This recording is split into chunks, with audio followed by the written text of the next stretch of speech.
I want to start with the picture on your screen of Lower Mesa Falls. And we're actually up on a ridge above that, and Sherry just captured that beautiful picture for us. Thank you, Sherry, for that. Now I'm going to go to our opening slide for you, and that's the title slide that says Faith, Fire, Water, and Spiritual Warfare. And this is Upper Mesa Falls, and I borrowed that just for our introductory slide and said again, thank you, Sherry, for the beautiful work that you do. Very lovely picture. That falls, by the way, is what, 75, maybe 100 feet high. Lovely, and I thank Sherry for that. Faith, Fire, and Water, or Spiritual Warfare. This is a story of the conflict of religion. I have said in the past, and I will say it to you today, there are only two religions in the world. There is the religion of walking by faith alone with God, and all other religions fall into the other category. Legalism, paganism, works, all of those are a particular religion that have all the same common thread, and that is that somehow by your behavior you can appease a god, or God as you understand him, or a pagan god through good behavior. So when we go into this story, we are going into a story now which is the conflict between those who live by faith and those who do not. And I hope you enjoy this presentation. So God always reveals himself when it is time, his time, not your time. But with the revelation of God, the question is, who is looking? And that's what's really important about this story, is who is looking? Who is the audience? Who is paying attention to what is happening here? So I'm going to ask you to join in and pay attention as well to see who is actually looking for God. So the nation of Israel went down a path of gradual theological failure. With all the miracles God had given them, with their rich history of all the blessings abundantly like no other people in the history, how can this be? How does this apply to the church today? Because if Israel in just a few hundred years could move down to, most fully complete apostasy as a nation, is it possible for the church today, Christianity, to move in that same direction as well? There's an old saying, the more things change, the more they stay the same. And we're seeing many different kinds of teaching now emerge in the Christian church. I want to get right to our story. In 1 Kings 18, we begin in verses 1 and 2. It says, after a long time, in the third year, the word of the Lord came to Elijah. Go and present yourself to Ahab, and I will send rain on the land. So Elijah went to present himself to Ahab. Now the famine was severe in Samaria. Verses 3 and 4, and Ahab had summoned Obadiah, who was in charge of his palace. Obadiah was a devout believer in the Lord. So not everybody had apostatized in the story. We see there are a few people of faith remaining. While Jezebel, who was the queen, King Ahab's wife, was killing off the Lord's prophets, Obadiah had taken 100 prophets and hidden them in 2 caves, 50 each, and then fed them with food and water. Now that's just a remarkable, it's like covertly saying, I am going to sustain in persecution faith and those who live it and those who speak it and those who preach it.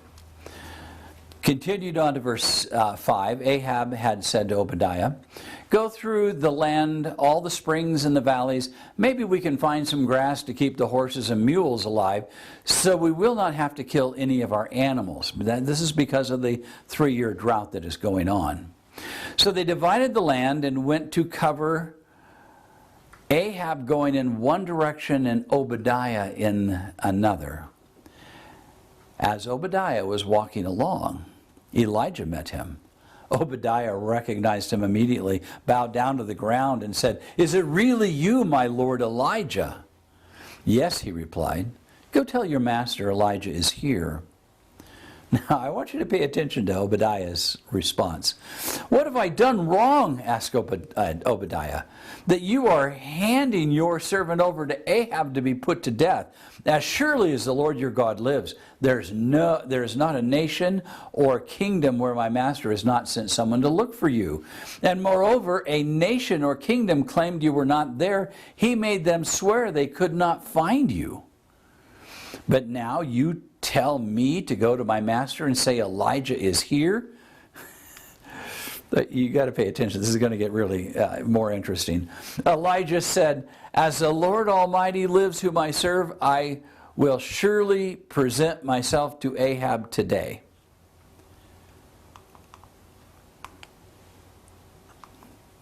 So Obadiah went to meet Ahab and told him, and Ahab went to meet Elijah. And when he saw Elijah, he said to him, is that you, you troubler of Israel? Now, Obadiah's greatest fear is that Elijah would disappear in the spirit somewhere and just not be found. Okay? But now when Ahab and Elijah come face to face,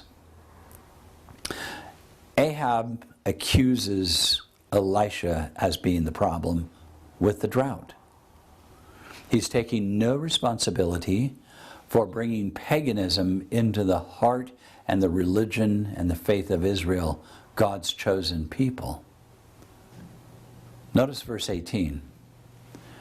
I have not made trouble for Israel, Elijah replied, but you and your father's family have.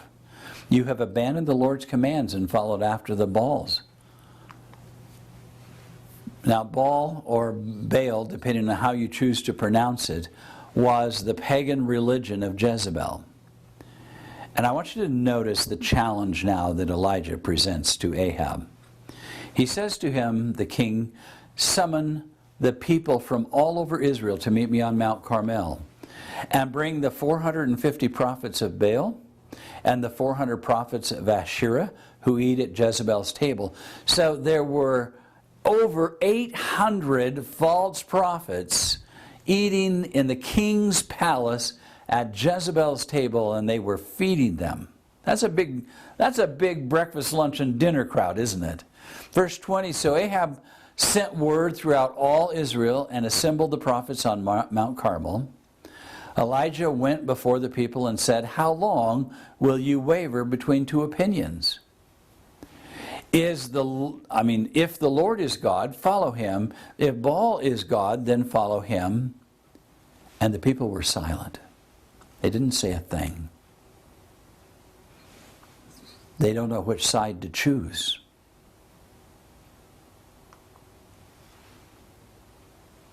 Then Elijah said to them, I am the only one of the Lord's prophets left, but Baal has 450 prophets. Get 2 bowls for us and let them choose one for themselves, and let them cut it into pieces and put it on the wood, but not set fire to it. And I will prepare the other bowl and put it on the wood and not set fire to it. Then you call on the name of your God, and I will call on the name of the Lord. The God who answers by fire, he is God. Then all the people said, Elisha, what you say is good. Now they're willing to let this test make their choice for them. Elijah said to the prophets of Baal, choose one of the bowls and prepare it. Since there are so many of you, they get first pick. Call on the name of your God, but do not light the fire. So they took the bowl given them, prepared it. Then they called on the name of Baal from morning till noon. Baal, answer us, they shouted. But there was no response. No one answered.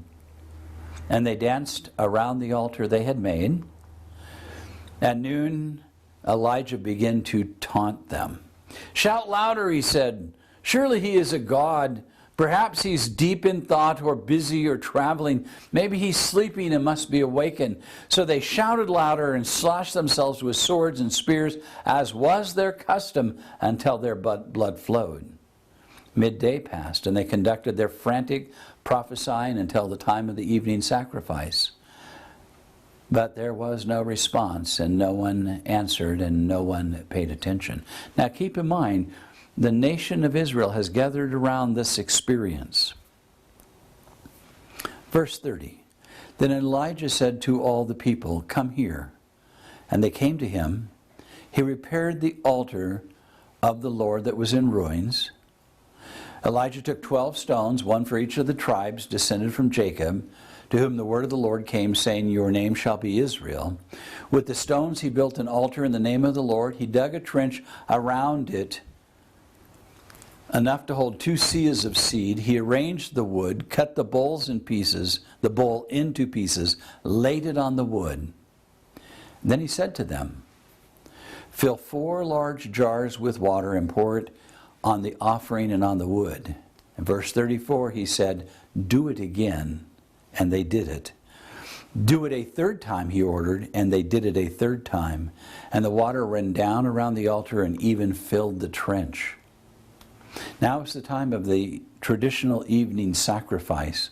Elijah stepped forward, and no fanfare, no shouting, no screaming, and he prayed, "O Lord God of Abraham, Isaac, and Israel, let it be known today that you are the God of Israel, and I am your servant and have done all these things at your command. Answer me, O Lord, answer me, so these people will know that you, O Lord, are God, and that you are turning their hearts back again." Simple prayer, isn't it? No shouting, no screaming, no prophesying, just a simple appeal to the Lord. Verse 38, "Then the fire of the Lord fell."